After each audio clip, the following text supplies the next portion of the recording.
மே 22ஆம் தேதி காற்றழுத்த தாழ்வு பகுதி உருவாக வாய்ப்பிருப்பதாக வானிலை ஆய்வு மைய தலைவர் அமுதா தெரிவித்திருக்கிறார். இதனை அண்மை செய்தியாக பார்த்து வருகிறோம். மே 22ஆம் தேதி காற்றழுத்த தாழ்வு பகுதி உருவாக வாய்ப்பிருப்பதாக வானிலை ஆய்வு மைய தலைவர் அமுதா தெரிவித்திருக்கிறார். இதுகுறித்து முழுமையான விவரங்களுடன் இணைக்கிறார் தலைமை செய்தியாளர் சிவா. வணக்கம் சிவா, விவரங்கள் என்ன பதிவு செய்யுங்க. மத்திய அரபிக்கடல் பகுதியில் வரக்கூடிய மே 22ஆம் தேதி புதிய காற்றழுத்த தாழ்வு பகுதி உருவாக வாய்ப்பிருப்பதாக வானிலை ஆய்வு மையத்தினுடைய தென்மண்டல தலைவர் அமுதா தெரிவித்திருக்கிறார்.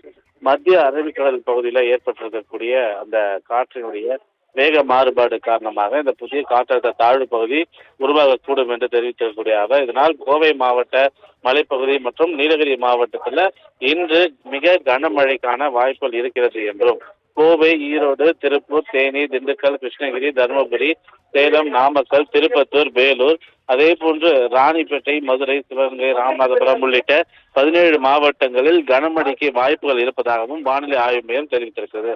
நாளை தினத்தை பொறுத்தவரை நீலகிரி மாவட்டத்தில் மிக கனமழைக்கான வாய்ப்புகள் இருப்பதாகவும் கோவை, திருப்பூர், தேனி, ஈரோடு, கிருஷ்ணகிரி, தருமபுரி, சேலம், அதே போன்று திருப்பத்தூர், வேலூர், ராணிப்பேட்டை, திருவண்ணாமலை ஆகிய மாவட்டங்களில் நாளை தினமும் கனமழைக்கான வாய்ப்புகள் இருக்கிறது என்றும் வானிலை ஆய்வு மையம் எச்சரிக்கை விடுத்திருக்கிறது.